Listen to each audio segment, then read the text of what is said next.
Welcome to the Fundraising Elevator, where we're all headed up. This podcast is a production of Swaim Strategies, a consulting firm dedicated to nonprofit fundraising events. We're coming to you today from the studios of the AV department. Please welcome our hosts, Kristen Steele and Samantha Hello and welcome to the Fundraising Elevator, where we're all headed up. Today, we have a special guest joining us. Kel Haney was with me at the AFP conference, the ICON event in San Diego a few months ago. And while we were enjoying time in San Diego, we connected over the fact that we are both former theater kids. We are both in fundraising consulting, and I was enamored by the 5-minute ask that Kel has developed. And so I am so excited to have Kel on the show today. Let me introduce you to her, and then we can dive in and learn all about the 5-minute ask. So Kel Haney, the founder and president of Kel Haney Consulting, is a New York City and Maine-based fundraising trainer, coach, consultant, speaker. She guides nonprofits in growing their mid-level donor relationships through quick, authentic, and successful phone conversations. I love all three of those words. Kel's all about taking the ick out of the ask and shifting fundraising conversations away from transactional encounters toward relationship building opportunities. She spent 20 years as a theater director, and Kel's fundraising methodology is based on how she led a rehearsal room, focusing on what makes each of us unique and engaging. She empowers nonprofit staff, leadership, board, and freelance artists with the knowledge that they already possess the most critical tools needed to be skilled community builders: empathy, candor, vulnerability, enthusiasm, and storytelling. Kel, welcome to the podcast. We are so glad you're here today. Thank you so much, Sam. Thanks for the intro. And thank you, Kristen. I'm so excited to be here. So thank you. Well, I'm so excited to learn all about your methodology. But first, I want to dig into the theater kid piece, because we all have that in common. And I think a lot of fundraisers do have that in common. Mm-hmm. In fact, I would argue that fundraisers or theater kids make great fundraisers.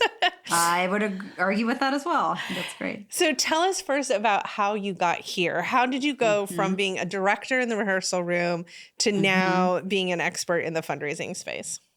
Sure. So I graduated from college, and 2 weeks later, I decided, I already knew I was going to New York for what I thought was going to be a 3-month-long internship. So it basically was the maid of honor in my sister's wedding, moved to New York City, thought I was there for only 3 months, thought I didn't like the city.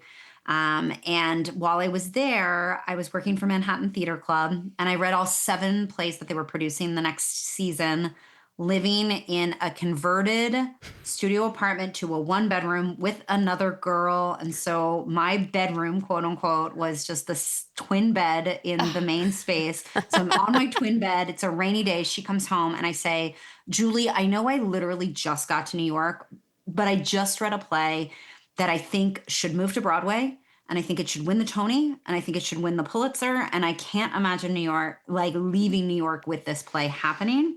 So instead of leaving, I got a job as the second assistant to the artistic director at Manhattan Theater Club. This was 2004, so it was Devil Wears Prada time. And I truly was in a situation where I was Anne Hathaway, and it was a kinder, gentler. Thankfully, there wasn't any body shaming. It wasn't quite that yet. Right. I did run into the office with my pad of paper, and I was very much the smallest fish in the biggest pond, totally loving it. That play that I love so much, I did get to, and theater kids will know this, I did get to be on book for them, prompting the actors during tech rehearsal. I got to know the playwright. I got to know the actors, got to know the director. I subsequently was the associate to the director on other projects. And that play was called Doubt by John Patrick Shanley. Yes, she knew. Yes, and it did indeed move to Broadway, and it did indeed win the Tony, and it did indeed win the Pulitzer. And so I was quite formative. I knew that I loved Manhattan Theater Club. I knew then how much I loved new work and was passionate about that. So I needed to make money. I needed to do something a year later. So I started fundraising over the phone for Manhattan Theater Club. I didn't have a background. I didn't have a background in fundraising. I didn't have a background in sales. Yet I was quite passionate about this theater, about the work that we were doing. So I was calling people who saw Doubt. I was calling people I wanted to see Doubt.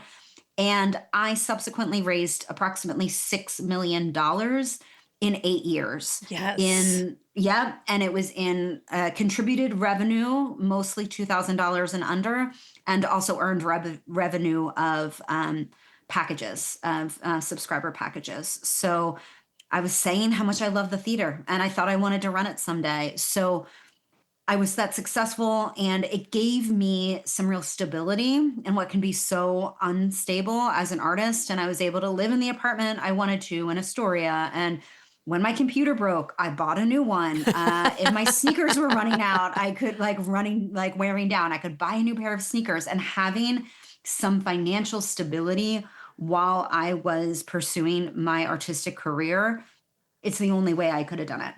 So you And I have such gratitude. So you actually were like in tandem. A lot of us, I think, go from one to the other. And here you were in both roles, the artistic endeavor and the fundraising. That's amazing. Yeah. And this was a time when we weren't talking about equitability. We weren't talking about how are people actually doing things. So sadly, for a very long time, fundraising was my dirty little secret, quote unquote. Like here I was with a superpower, but we were all hiding. The people who were getting ahead at the moment had like wealthy families and had access to things. And it was like, we were like kind of hiding that, so yeah, it's so funny how it was empowering in some ways, but also it was like a secret that I was doing it for a very long time. Yeah. So it went from being a survival job. At some point it became a parallel career. As I realized, I can teach other people how to do this. So I basically reverse engineered why I was so successful, why I could do that. And reverse engineering that is what became my 5-minute fundraising ask framework of why could I do this? How could I teach other people how to do it? Well, Amazing. and all of it has this underpinning of passion, which is why all of it works, Totally. right? Yes. You have that personal connection and story, and that's why it works. Yes. I want to pull forward the stat from your bio that 20,000 phone calls inspired your 5-minute fundraising ask framework. Yeah. Many people think about talking on the phone with donors and want to break out into hives, right? Absolute hives. Yeah. So I want to hone in on your superpower and that moment of revelation. What was the moment you realized the phone call itself could be a powerful fundraising tool and not a last resort? Because I think many of our folks out there are like, I emailed him, I texted them. She was on that newsletter. Like the phone for us as humans has kind of gone, they're calling me, what's wrong? Right. That sort of thing, right? So talk to us about the phone call and why that's important.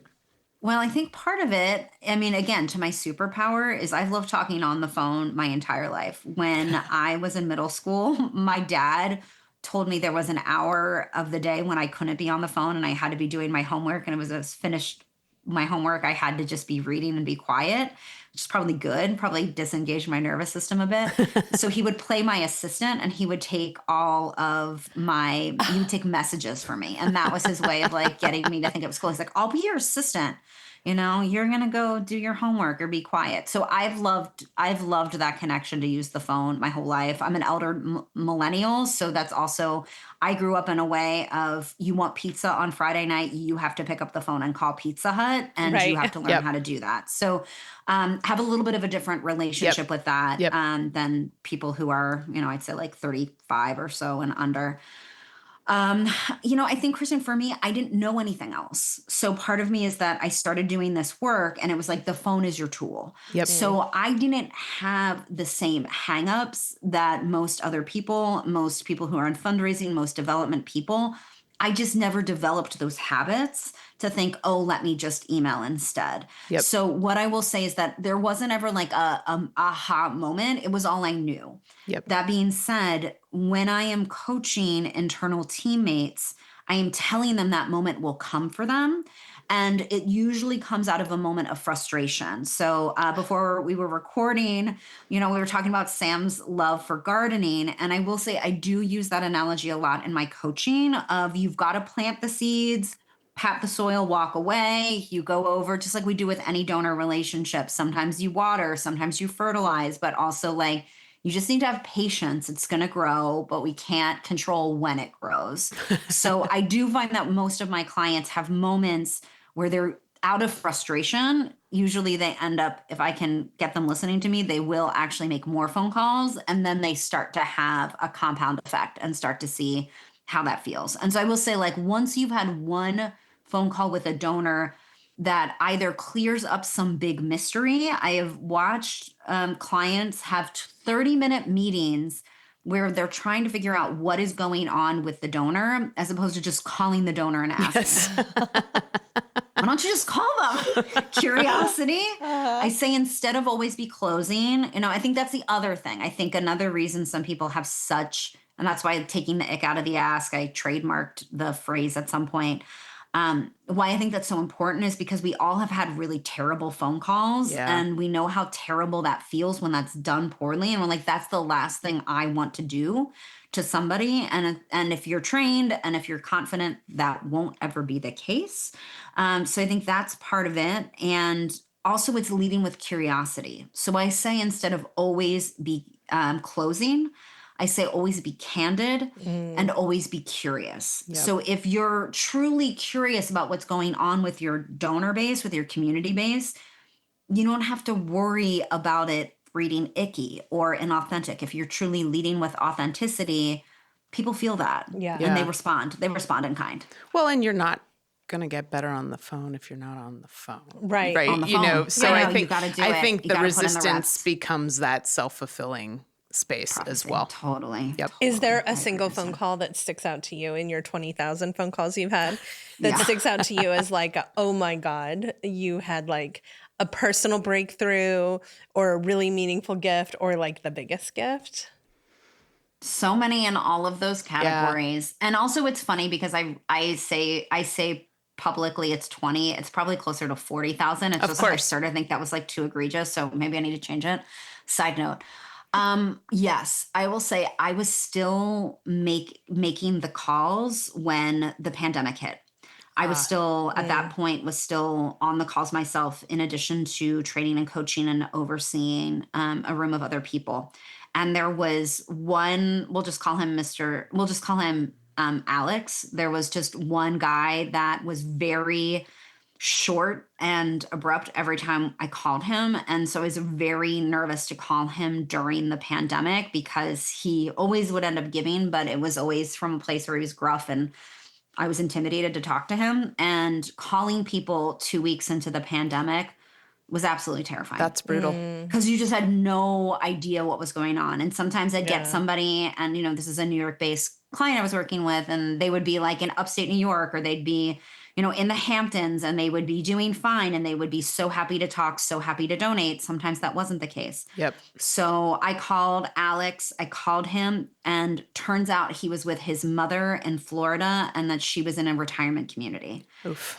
And I just said to him, Alex, like, I am so sorry to hear that. I'm sending so much positive energy your way and your mother's way. And she's so lucky to have you and so lucky to have you there. And he like took a deep breath and said, thank you, Kel, and was kinder than he has ever been to me on the phone. Mm-hmm. And then that opened up that every other time I talked to him, he was that kind. So sometimes reaching people in opportune moments, but treating them with the same compassion and empathy and grace that we try to treat to anybody that we know, that we love, or that we just are, in community with, even on the streets or whatnot. I find that really opens people up. Yeah. Well, I think we heard a lot of stories like that during the pandemic too, of like when development directors didn't know what they were doing, what was happening with their team, what their organizational needs were. One of the things that we heard over and over was, I'm just checking on people and calling donors. And that like just sense of, are you okay? What do you need? It led to transformative giving from that point on. Yep. Yeah. So I do think that there is such an important lesson there of like the human connection. Yeah. You have dialed this down to a really specific training protocol of this 5-minute ask. And we want to dive really deep into that. But you said to us, it really like big picture comes to 4 tent poles. So before we dive into all of the specifics of the 5-minute ask, can you share with us what those 4 tent poles are. Absolutely. I can do that. And I will say, if you want, I can also give you a really good example of a transformative gift Yes, that you didn't please. expect over the phone. Yes. I think that might Please. just get people inspired before they Yes. hear like this is possible before I get into temples. Okay. So this isn't mine. This is from Molly Thomas, who is a senior consultant with me at Kel Haney Consulting. But Molly was making phone calls for an organization called Undo Medical Debt, which eradicates direct-to-consumer medical debt. So one Very thing cool. we would do is so cool. Yeah. And one thing we did when we were working with them is we would call specific people in states because we would have specific amounts of debt to eradicate in the state at one point. So she called somebody who I think their largest gift was about $5,000. I think they lived in Massachusetts. For the story, we can say they lived in Massachusetts. Called them, they lived in Massachusetts. And this person, in Molly's words, was a bit of an Eeyore, like just did not have much energy on the phone, wasn't sharing much about themselves. And Molly was talking about impact, but wasn't getting a lot back. And so then Molly says, we're trying to erase $55,000. Actually, it was that we needed to raise $55,000, which would erase like $500,000 or something. But we were trying to raise $55,000 that week specifically for Massachusetts. This person on the other end of the phone it was like silent for a moment and then said, well, I can't do all of it, but let me get on my accounts and see what I can do. Whoa. And while Molly was on the phone, this person whose largest gift was $5,000 agreed to a $40,000 gift on the phone. Amazing. We also have a client, a theater client, that there is a Tony and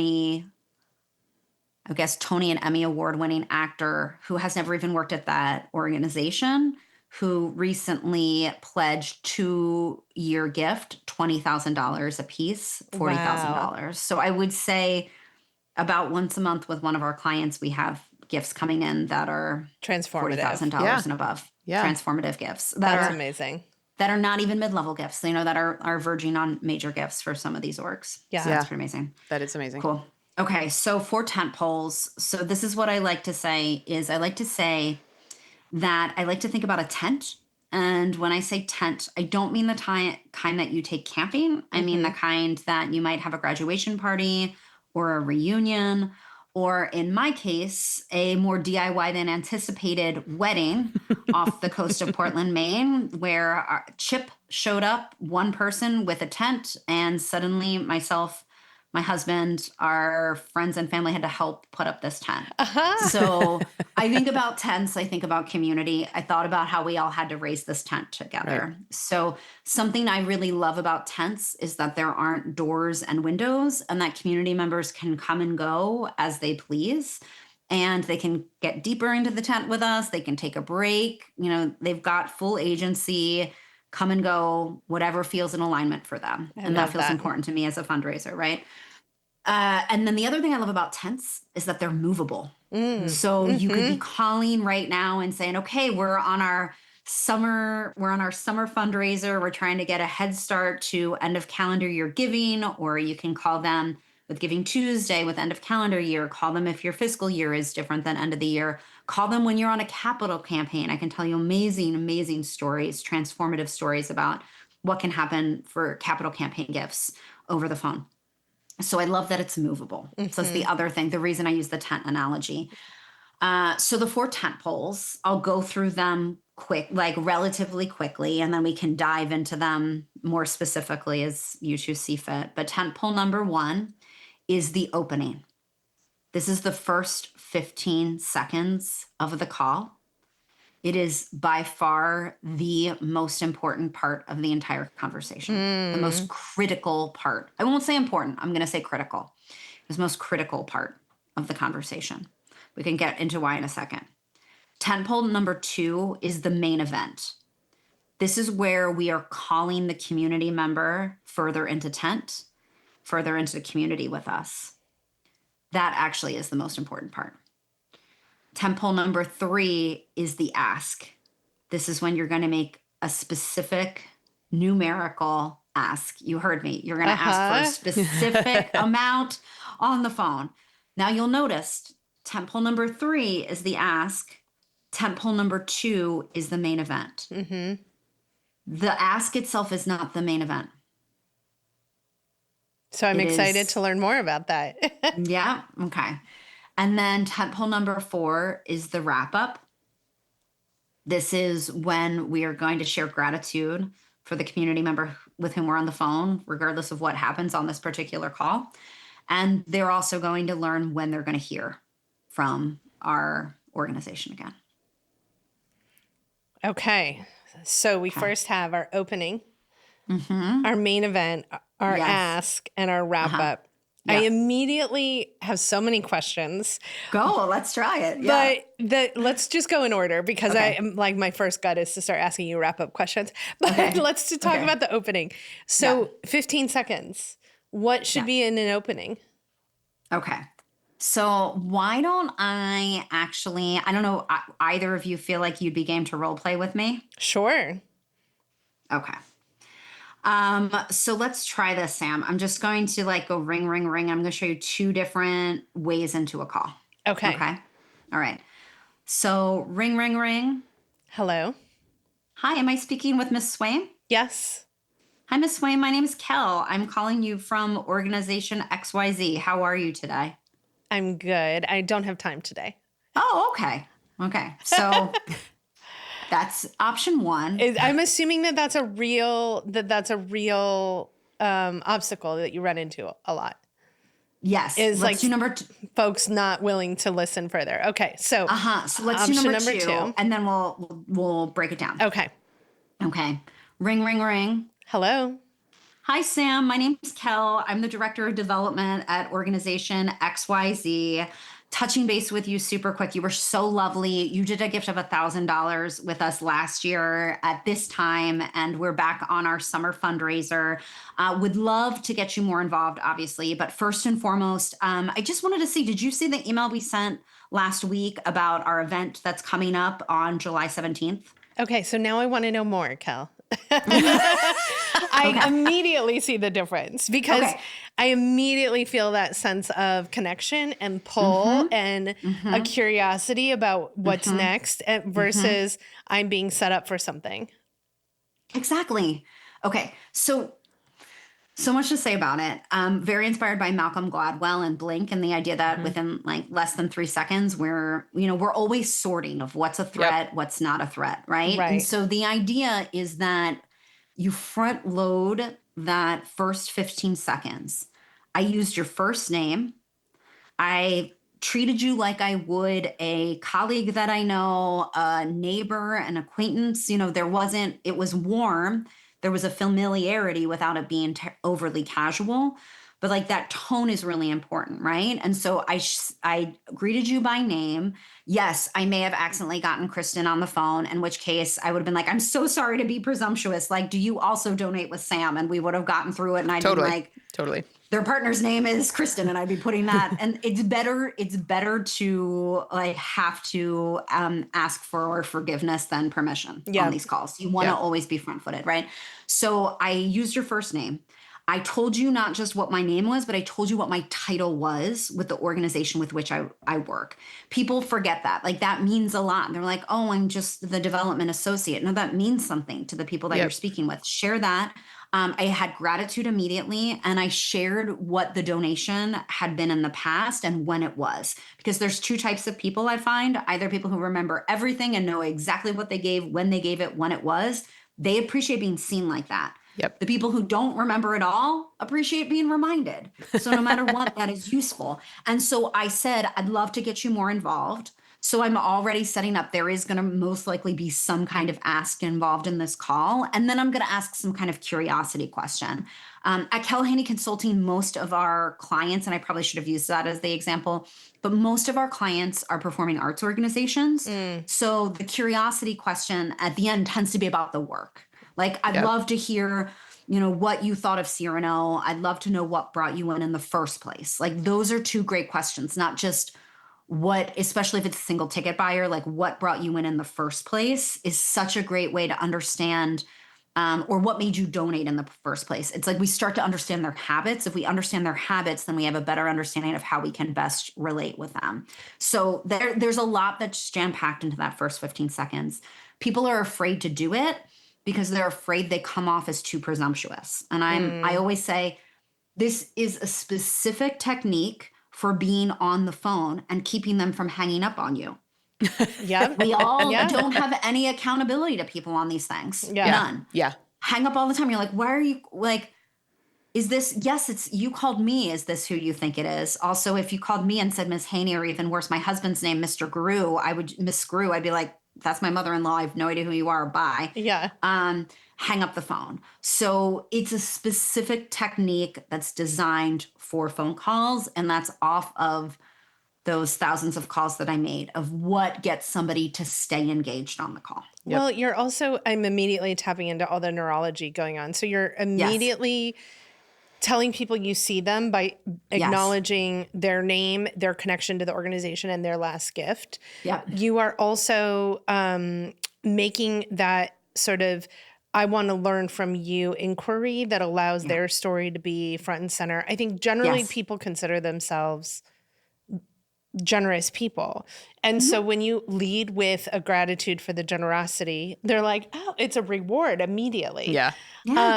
So I love everything about that. I want to reframe a little bit of what you said so that we have it. Folks can like lock it in their brain, try it, and then we can dive into the other one. So immediately you use their first name. You were friendly.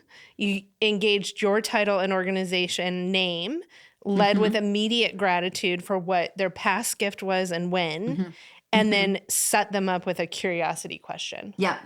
And also said, I'd love to get you more involved so it doesn't feel bait and switchy. Yeah. Sometimes what people want to do is they want to say, I just want to hear what you thought of the show, or I just want to hear what keeps you involved with our organization. And unless this is specifically a thank you call, in which that's totally appropriate to say, I simply, want to say thank you and hear what this is. Quick tributary on thank you calls. The one thing I recommend that people never say on a thank you call is, don't worry, I'm not calling to ask you for money. Right. Because we will do that. Right. Hopefully that organization will do that at a different moment. Might not be that board member, but someone will do that. So, and that's the other thing I will say is we're teaching these 4 tent poles. If you want to use this technique for thank you calls, you can. It's just you don't have tent pole number 3. Got it. Okay. It's the same technique. Yeah. All right. We're going to take a short break, and when we come back, we're going to break down the main event. So we'll be right back with the 5-Minute Ask with Kel Haney.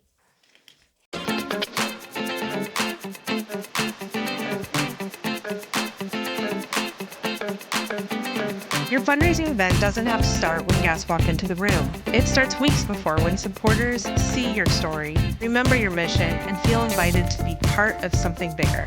That's where Feather comes in. Feather helps nonprofits promote events, reach the right audience, and keep supporters engaged with digital ads, email, automation, and reporting all in one platform. Trusted by us at Swaim Strategies to promote our events, Feather has helped us to fill the room, raise more, and prove what worked without the guesswork. Visit feather.co to learn more. feathr.co to learn more. Welcome back. We are here with Kel Haney. We are talking about the 5-Minute Fundraising Ask. Before the break, we started breaking down Tentpole 1, which is the opening. Let's move into Tentpole 2, which is the main event. And I love that the main event is not the ask. So talk to us about what some of the key components of that main event should be for folks, Kel. Yep. So main event, I would always say these are specific messaging points. So one thing I always recommend is I think scripts are for actors. I don't think they're for fundraisers. So the design of this 5-Minute Fundraising Ask is that you have these 4 tent poles, so you always know where you're going next. And then you can go off on tributaries. So before the break, have that moment where I was like, oh, wait, I want to tell you something quick about thank you calls. We went on a tributary, we came back. So this gives the fundraiser, the person making the call, some space to actually be in genuine conversation with the community member, because you know what's coming next. So let's say, I'll just stay with you, Sam, we're theater kids, so let's do this. Let's say A long-term client of ours is MCC Theater. So let's just say, like, you were so lovely. You came to see, our play. I don't know. Sam, have you seen a play lately? Maybe we won't use MCC. We'll just say Theater ABC. What's something you've seen recently?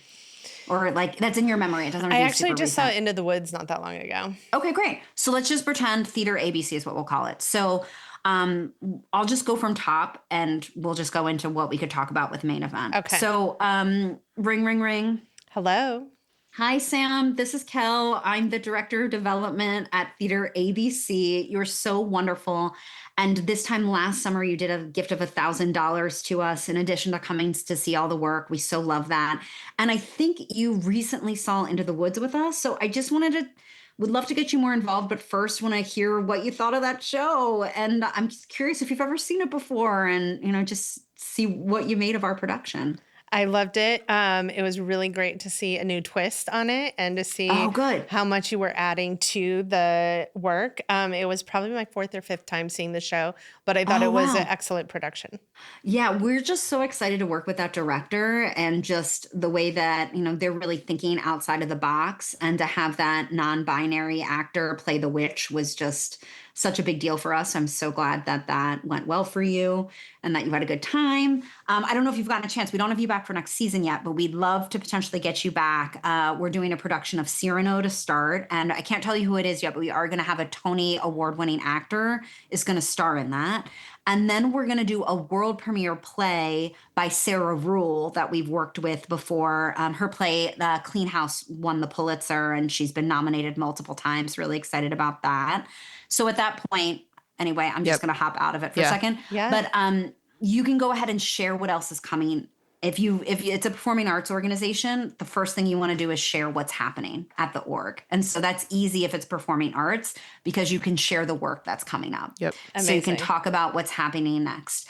If it's a more service-based organization, anything that you're putting into newsletters that you're excited about, you're welcome to share.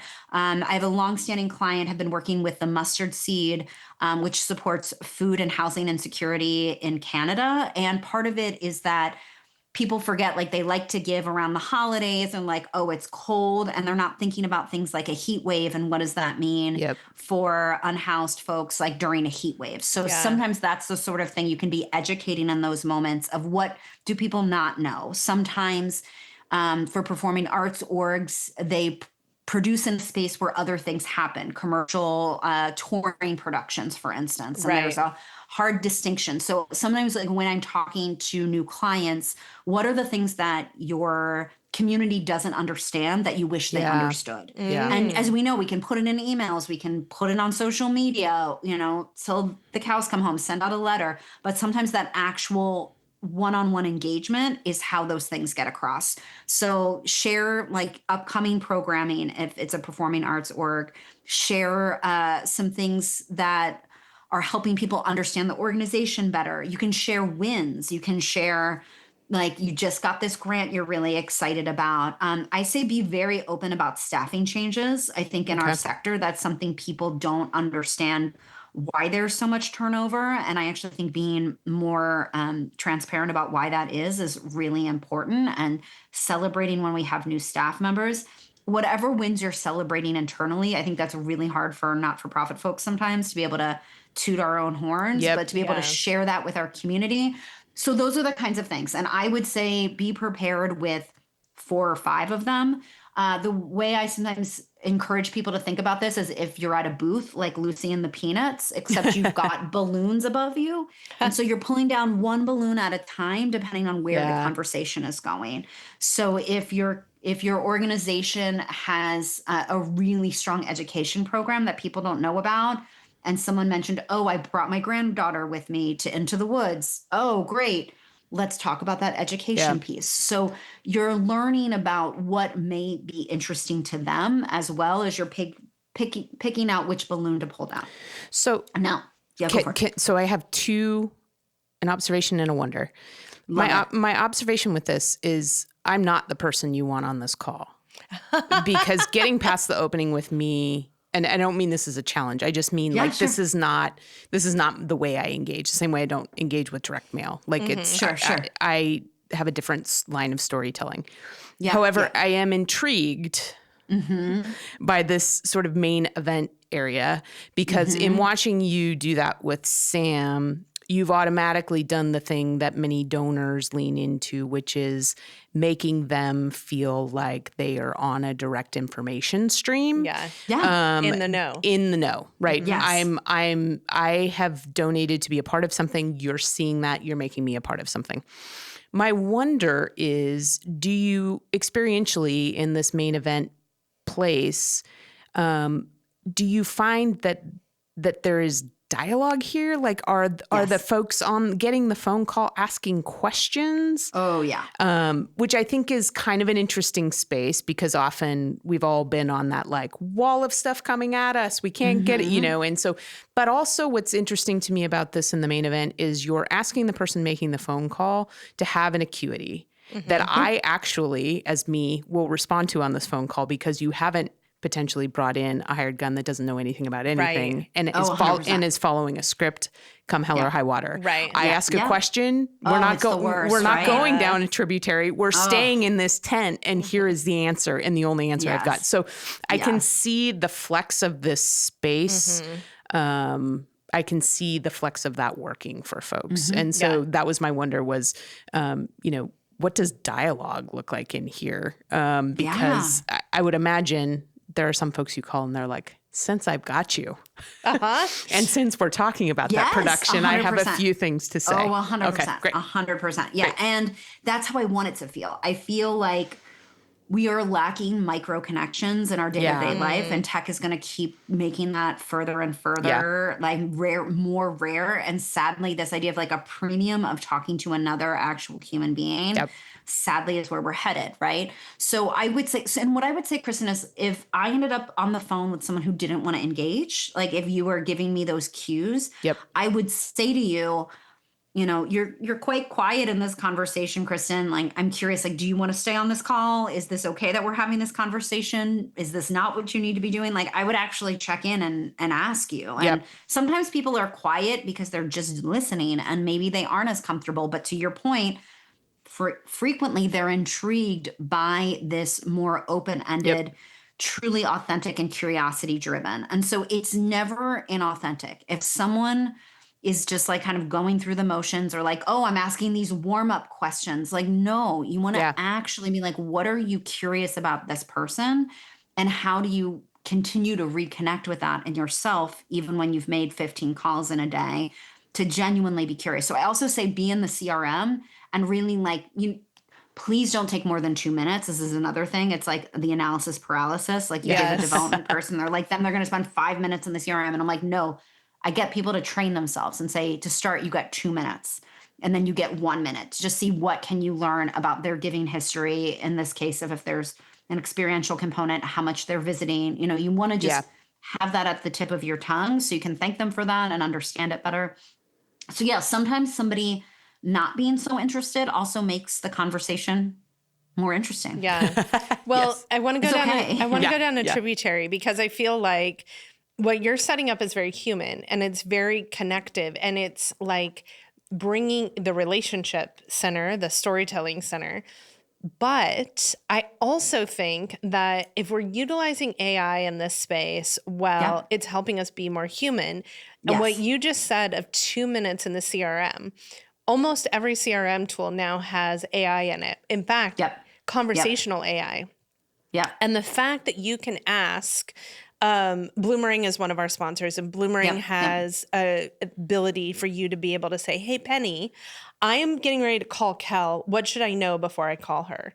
I mean, now that's a 10-second in the CRM. It's 10 seconds. Totally. So like you're centering people, but I do want to like shout for joy that we have some resources to make the people time more connected. Yep. Agreed. I also say put all of this in your database, like adding to the CRM what you're learning. Yes. Well, the qualitative research is so valuable. And make sure that's all getting in. I mean, I will say I have worked with some clients specifically on Bloomerang where we've actually had a component so that the phone calls sometimes like there's ways that actually goes directly into the CRM as well. So I mean, there's a bunch of integrations that are happening most of my clients are on theater, are theater and performing arts orgs that are not quite there yet. Leery. Yeah. Yes. Yeah. fair. Yeah. Yes. Which, I mean, makes sense. I mean, that's a whole other conversation. But That's right. But yes, when there are those integrations and you can ask Penny or whatever else the AI is and just be able to have all that information at your fingertips, amazing. Yeah. Well, so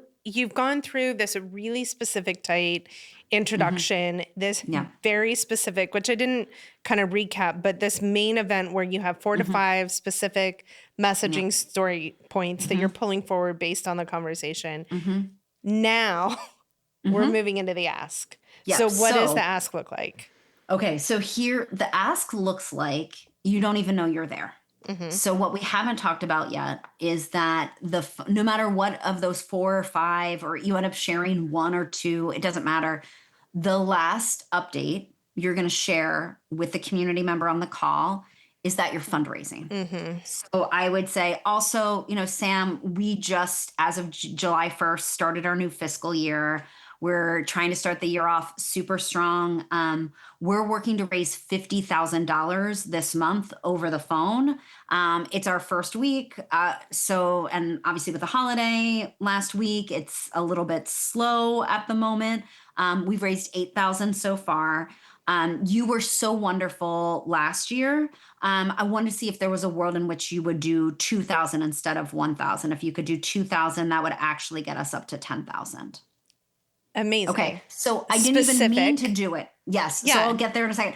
I didn't even mean to go into the ask, but it was just, it's so easy. So if what you're saying is you're never pivoting to an ask. Right. You're just normalizing this idea that just like us doing that production of Cyrano with that actor I can't tell you about yet, but who I will give you a little bit of a whisper campaign, is a Tony winner, and we're really excited about it. Didn't give anything away, but got Artistic's approval to say that much and whisper. So you're getting a little bit of an insider scoop.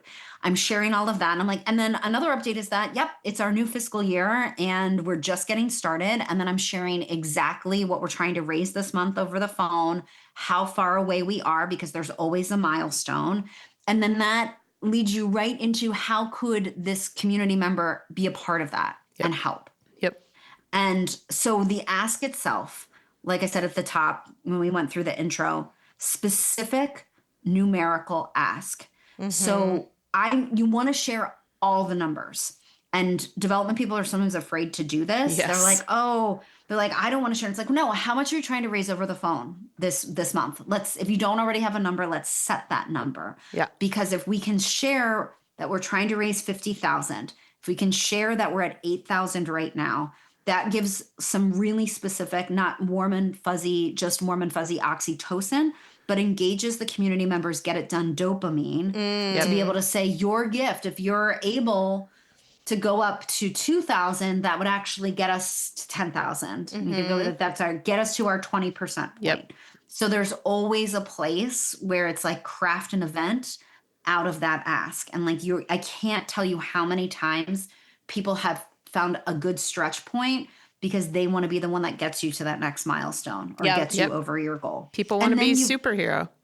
Yeah. Yeah, it allows the donor to be a superhero. It also allows the donor to be part of collective action, right? Like I'm going to be the capstone. I mean, we just actually produced an event with an organization that was way above their fundraising goal, but they were $400 away from a big fat round number of 400,000. And we were like, we'll donate the $400 because it was that like, I want to get them to that big number. I want that goal. Yes. People are very goal-oriented. And people are very goal-oriented. Collective action, I think, is also a motivator of like being a part of something. Yep. Agreed. Okay. So I'm going to repeat because I think this is really amazing and useful is we're welcoming folks by immediately first using their first name, being friendly, introducing ourselves with our title and our organization, showing gratitude immediately for their past gift, when it was and how much it was, and then setting up a curiosity question. Depending on how they answer, we're moving into the main event where we pull 4 or 5 main talking points forward. And the last one we talk about is our fundraising campaign. And then we move into the ask, in which we get really specific about our goal, our benchmarks, where we're at, and the number we're asking for. Did I leave anything out? No, it's great. Okay, so now our last 30 seconds on the call. She's getting with ready them. to get on the phone with you now, Kel. I am. Like, that's what's happening. I love it. It's She's so ready to good. go. She's So ready our to go. I'll say our last wrap up. Couple quick tips about being in the ask itself is I say theater kids love this. Hold for the silence. Give them space. Just like we're all taught, if you're in person, take a bite of your meal or a drink of water or something. I say take a deep breath, disengage your nervous system. Sometimes people will say, hello, are you still there? And you'll say, absolutely. I'm just giving you some time to think about it. So it's time to give them space. I also think with the ask, I like the phrase shoot for the moon.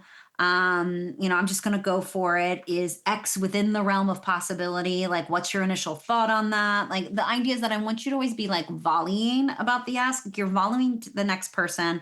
What fundraising people want to do is put on their blinders, back the person into a corner. Yes, just tell me, is it a yes or no? I'm just going to rip off the Band-Aid. And it's no, it's not a rip off the Band-Aid moment.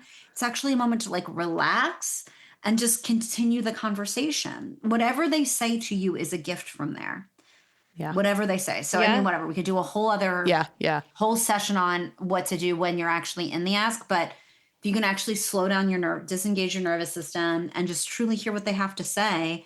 And I would say repeat back whatever they say. So if they say, I got to check with my partner, totally hear you. If you have to check with your partner, I will say, like I said, that we're at 8,000, we're trying to raise 10. So we have a hard time getting people back on the phone. If there is a world in which you could do it today, Sam, that would help us a lot. So you can still circle back if we are acknowledging the other person's circumstances. So we could and she's way deeper using into that your one. favorite phrase, Kristen. I know. A world in which. Is there a world in which? It's such a I good question. love to build worlds. I think it's great. Same. And we just want to, give a little bit of space. Yep. Okay, so what is for more conversation? What does the wrap up look like? We make the ask $2,000. We take a break. We wait for their response. Now, what do we do with their response? Great. So let's just say, to keep this easy, let's just say, Sam, you're okay, you got it. I'm doing it. Amazing. You're getting us to 2,000. I would be looking I would already know in the CRM, have they given by a credit card before? Is this that they always do it by mail? Is it a DAF? I would lean into what you've done before. So to keep it super simple, let's say we have a credit card, oh, that's so lovely. I will say, Sam, we do have credit card on file for you from last time you were here. It ends in 4383. Is that still the best card for you? Yeah, that works great. Great. And are you still at 123 Sesame Street? Yep. And just remind me, Kristen spells their name with an I at the end, not an E, correct? Yep, exactly. Okay, great. I just want to make sure that we had that correct. So it's a moment to do CRM cleanup. Yeah, amazing. So you do that, and I say, this is so lovely. So you're going to get immediately, once we sell this through, which I'm going to do immediately after this call, thank you again, Sam, is you're going to get the tax letter. It's going to come to you immediately. Is the sam@samswain.com still the best email address for you? Yep, that works great. Okay, beautiful. So we're going to send that. And then you're on the mailing list. So you're going to see exactly what's coming up. And I'm so excited for you to be here to see CRNL in October. Well, I can't wait to find out who your Tony Award winner is. I'm excited for you to know too. That will come out in 2 weeks. So look for Playbill. And we'll send an email out. You'll see an email about that in another 2 weeks. Okay, so I want to flag something specific because you got the gift in the call. Yes. And I want to mark that because I get calls all the time to donate. And then I get here's what I hear all the time. Someone from my team will follow up with you. I know. And never do they. And also, by the time they do, if I get some She's had a conversation with me and I've talked her out of it. Or I thought it was inappropriate that a month went by before I got an email with a link. And so I trash it, Of course. I love that you immediately in that moment, I'm confirming payment. If I didn't have a card on file, let's say, for example, I was utilizing or I'm sending a check, right? Great. That's a bit of a barrier. Then, and then I would say, is it a personal check or is it a donor advised fund, Sam? Let's do a personal check. Okay. But again, and the reason I ask is because it's a different timing, right? So I'd say, great. So what I'm going to do right now, Sam, I'm going to send you an email and it's going to have all of our contact information so you can send us the check. It would also be great for our auditors. I'd love to count it in right now. If you're able to write back and say like, yes, I'm pledging this and I'm sending a check, that means it gets to be part of our number for the week, which is great. And so then I have like an actual in writing confirmation that this is coming. And then I say, if you feel like you can do it this week, Sam, I'll keep an eye out for it. And if I don't have it by the end of the month, by July 30th, I'll give you a call. And so you're setting yourself up as like truly like the person who is legitimately stewarding the gift moving forward. And so it's like, then people care. And so it's all about, I'm very passionate about the intersection of hospitality with our work. And so it's like, what is easiest for the community member? Guess what? What's actually easiest for the community member is if they are comfortable sharing their credit card, is for them to do it right now. And then it's off their list and it's done. So we're afraid to do that because we're afraid we're going to lose this gift that doesn't actually exist until, the check gets here anyway. Yeah. So I could say to you, Sam, I know you usually do this by check. If that's what's best for you, no worries. If you prefer, we could go ahead and do it on a card. It's encrypted. I could keep your credit card on file. So if you do want to make another gift at some point, we've got it, your call. And so it's always giving them the space, but to say like, this is actually what's most convenient for them. Yep. Okay. I want to talk about the mistakes people make. Yep. Because immediately I'm thinking, for me as a donor, I've experienced the lack of follow-up of what's next. So the wrap-up has gone poorly.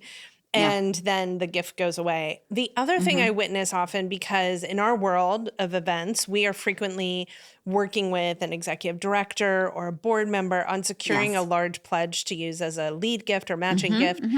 And I often find that those asks frequently don't have any reporting, CRM tracking. Someone has a great meeting, a great call. Their donor says yes to 20,000. No, it's like they flashed them a secret handshake across the room, and we're all talking about the handshake. And they're like, yes, $20,000 pledge. And then there's no tracking of that, no follow-up. So what are some of the other mistakes that you see when folks are on calls and trying to be brave, be personable, listen, pause? Where else do you see it go off the rails? The biggest thing I see is not continuing to host the call.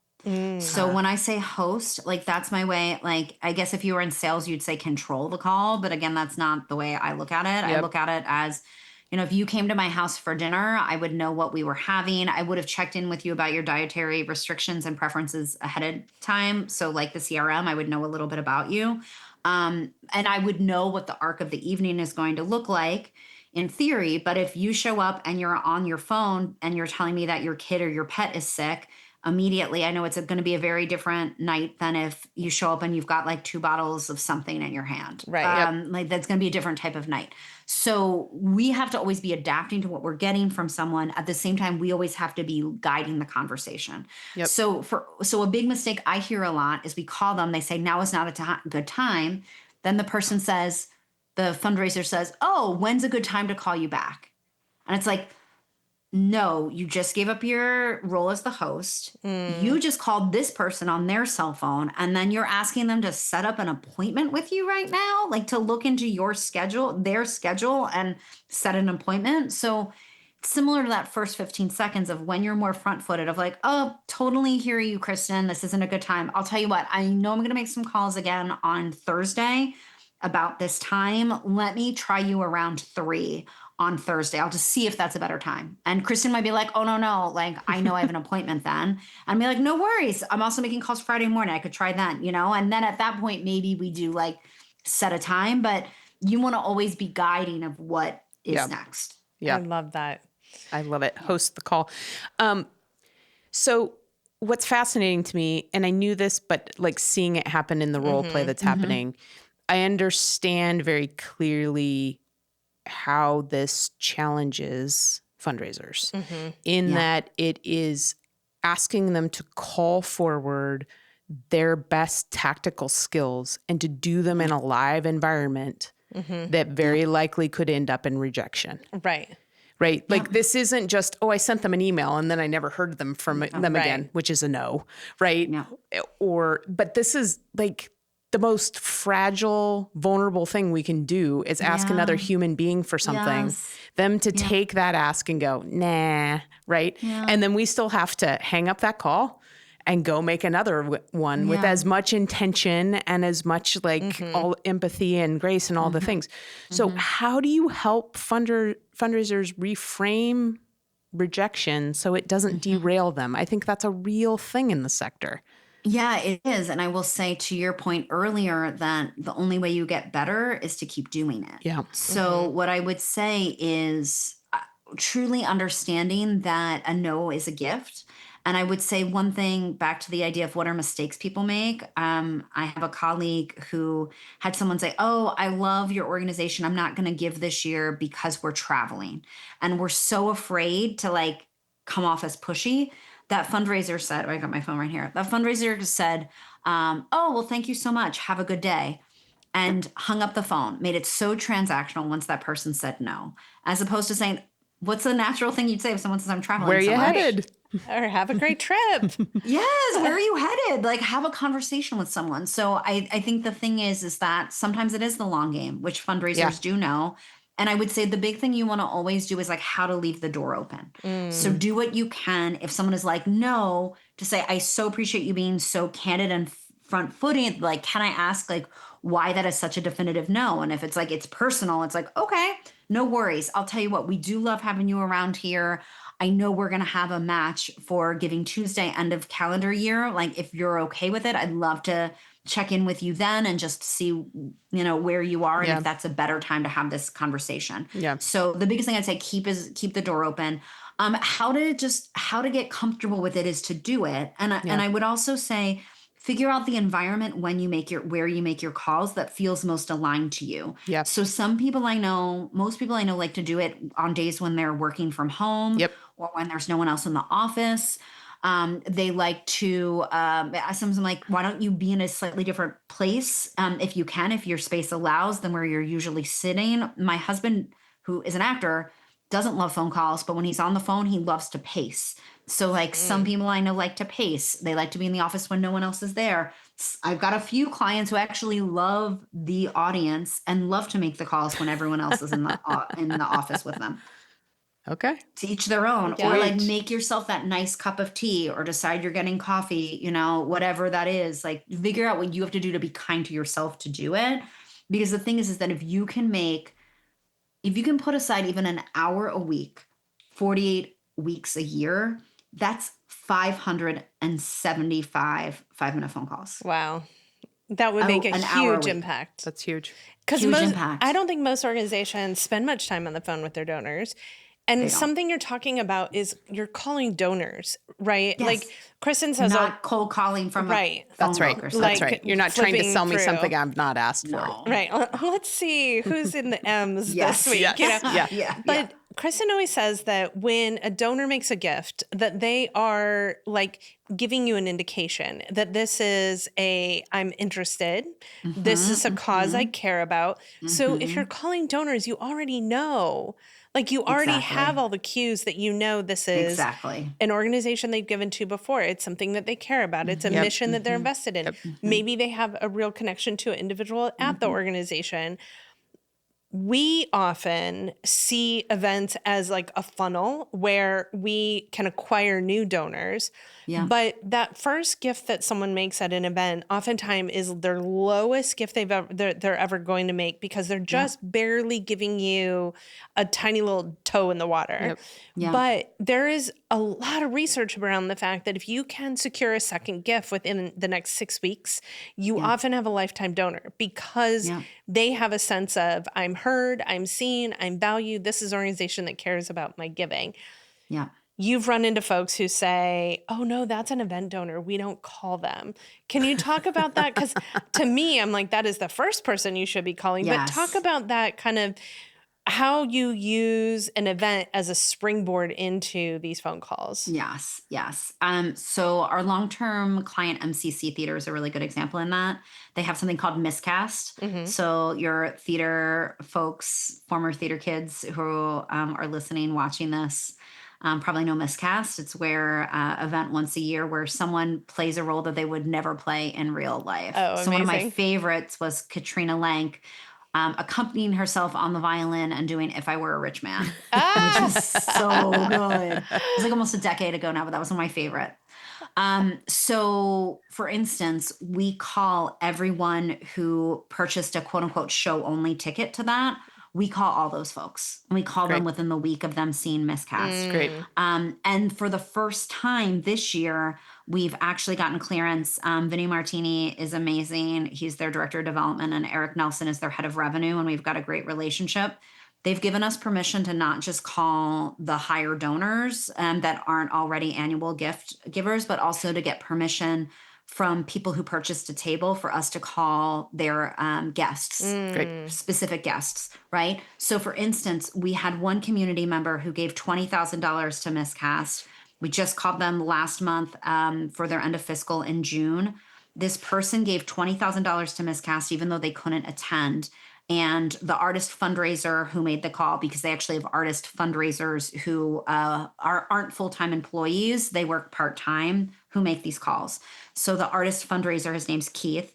Keith called this person and secured a 2-year $10,000 annual pledge. Amazing. Awesome. Wow. And that person didn't even come to the event. That's awesome. That's And amazing. so, yeah, most other organizations would say, oh, we don't call them. They do this. I would say I have another client, Carter at Music Theater Wichita, and Carter had somebody who never picked up their $300 bottle of whiskey that they won. And so she could have easily sent this person an email, but thought, if they Here's an opportunity. win, Yeah. let me call this person and figure out how to get this bottle. Do they want to come to the office? Like, how do we continue to engage that relationship? So, yeah, I agree, Sam. I mean, there's so much value to calling people immediately after they're at an event within that first 6 weeks. And again, it could turn into a thank you if they're not interested in engaging in annual fund, but one never knows. Yeah, absolutely. In a world, is there a world in which, Yeah. Yeah, it's true. So this question is kind of probably a little more hypothetical and open-ended, but something to think about. You emphasize empathy, candor, and vulnerability as core fundraising skills. We second that wholeheartedly. Yeah. How do you teach those? Or what are ways to how do we not even teach, because I think that's creating a pathway that may or may not. How do we reinforce those in development? How do we, because I feel like the world is bludgeoning some of that out of us. Yes, how do we center those to stay out of transaction? Well, the way that we just get into these phone calls and the way we have conversations about how these phone calls go help a lot. Yep. From where I'm standing, Yep. As someone who comes in and trains and then coach and offers accountability moving forward with internal teams. I'm always also talking about how we're interested in the forest, that is the long-term relationship building, community building, as opposed to the tree that is what happens on this particular interaction. So always reinforcing that. And I would say part of it, Kristen, is me personally making sure that the orgs I'm working with are as values aligned to me as possible. And also I see how do they treat their employees. So if the culture within the organization is a transactional culture, it is harder. If the culture within the organization is truly caring about people first and not just our donors, or I always refer, you probably hear me say this in this conversation of community members, I'm thinking about us all in community together. So I think that's important. I think what you can do is reinforce the behavior when you see it. Yeah. So like you saying, Kristen, in this call, like, oh, like this would be really hard. I don't like these calls. And I'm like, I could say to you, like, thank you for being so vulnerable and sharing that. Yeah. Thank you for your candor in that moment. Because again, if you're trying to actually be in conversation, even if that conversation is through coaching and training, I'm looking for when I am seeing that person already exhibit those behaviors and to give positive reinforcement to those examples I see. Yep. So that's the best way to do it. I think that's great. Yeah. I feel like this is a masterclass in fundraising, and I've taken so many notes. I know. We're going to take a short break, but when we come back, we're going to jump into the fundraising elevator.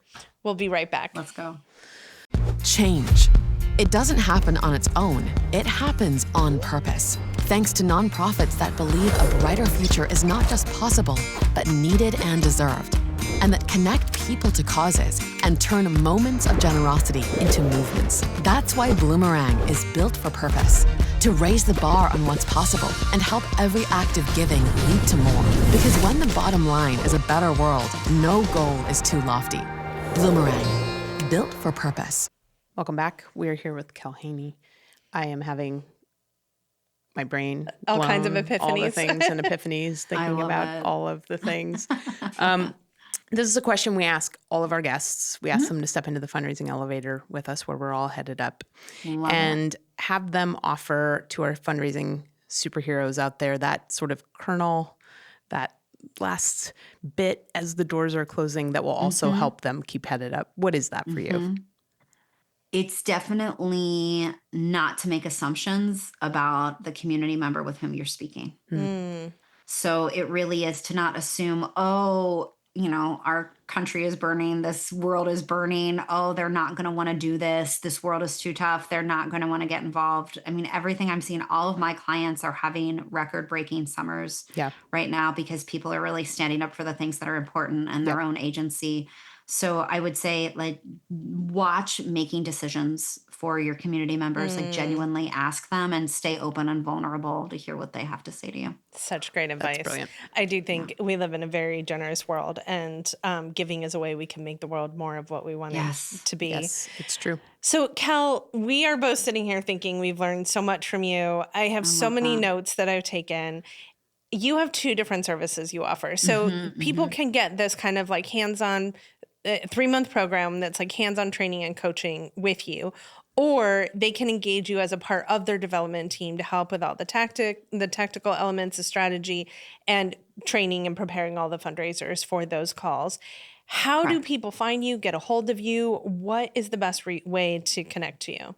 Yeah, you're welcome to, LinkedIn is my happy place. Okay. So I would say that for anybody, if you want to just learn, I do post a whole lot of really valuable content about getting on the phones, specifically on the phones for performing arts organizations and how to marry earned and contributed revenue.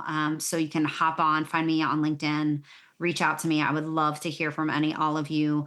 Also, my website, kelhaney.com. You can email me directly at kel@kelhaney.com. And if I would say the easiest, quickest way to start working with me is, and I have a whole firm, but I do offer, like I said, a 3-month training, coaching, and accountability program for basically mid-level challenge, pick up the phone mid-level challenge for internal teams. So that's the best way to get started. And then whole other situation where you can work with me and my whole team on a retainer base where we have artist fundraisers who actually make the calls and work directly for the organization. So that's an alternative to telemarketing or telefundraising. Amazing. Love that. Well, Kel, I am so glad that you're doing this work. I'm so glad that you have taken your own gift and reverse engineered it for others. Thank you for being a theater kid out doing good in the world and for joining us today on the podcast. Same to both of you. We appreciate you very much. Thank you. Thank you. The Fundraising Elevator is produced by Swaim Strategies at the studios of the AV department. The program is produced and directed by Steve Osborne, with audio engineering and original music by Dwayne Anderson and Heidi Christensen. Video production by John Collier. Graphic design by Pendulum Creative Group. And voiceover by Josh Boykin.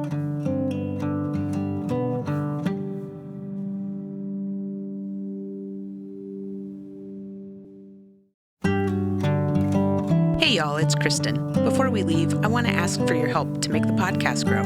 If you enjoyed what you heard today, please follow, and subscribe to the Fundraising Elevator. And if you're getting a lot out of the show, share it with a friend. Leave us a review. These things help make sure that the podcast continues heading up. Thanks so much for being here and tuning in.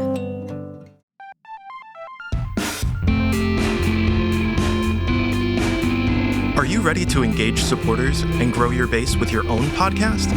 Then let us introduce you to our partners at the AV department in Portland, Oregon. In addition to delivering exceptional live event audiovisual production and videography, they also have a top-tier production studio and an expert team ready to take your content ideas to the next level. Contact the AV department to schedule a consultation and start bringing your podcast vision to life.